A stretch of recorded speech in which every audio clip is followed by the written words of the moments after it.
अस्सलामुअलैकुम दोस्तों, क्रिकेट की ताजा तरीन अपडेट हासिल करने के लिए मेरे चैनल को सब्सक्राइब कर लें। 2 मैचों में 10 विकेटें लेकर 17 साल 6 foot 8 inch Pakistani fast bowler Mohammad Zeeshan ने 2023 के अंडर 19 एशिया कप में तूफान बर्पा कर दिया है।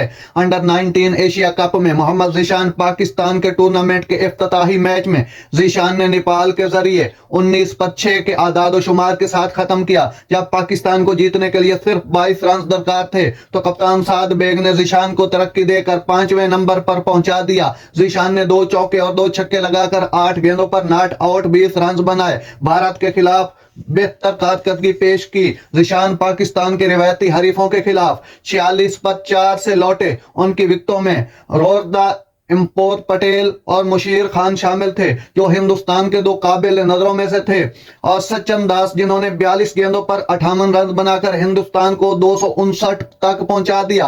पाकिस्तान ने 3 ओवर बाकी रहकर 8 विकेटों से जीत लिया। फैसलाबाद के नवाही गांव चक 58 लीलन में पैदा होने वाले जीशान 3 भाइयों में से सबसे छोटे हैं। उनके एक बड़े भाई, जो खुद एक बासलाहियत क्रिकेटर हैं, माली मजबूरियों की वजह से अपने ख्वाब पूरे नहीं कर सके, लेकिन जीशान का इसरार था, वो क्रिकेटर बन गए। 2 मीटर का फ्रेम जीशान का सबसे बड़ा असासा है, क्योंकि ये इसे इजाफी उछाल पैदा करने में मदद करता है। अभी भी सिर्फ 17 साल के हैं, वो अभी तक लंबा हो सकता है, ताहम ये गैर मुतवक्के नुकसानात के साथ भी आता है। मिसाल के तौर पर वो अपने साइज के जूते या क्रिकेट किट तलाश करने के लिए जिद्दोजहद करता है, और लंबी परवाजें एक बार हिमास तशवीश का बायस हैं। नाज़रीन, ऐसी बार वक्त खबरें सुनने के लिए मेरे चैनल को सब्सक्राइब कर लें। अल्लाह हाफिज।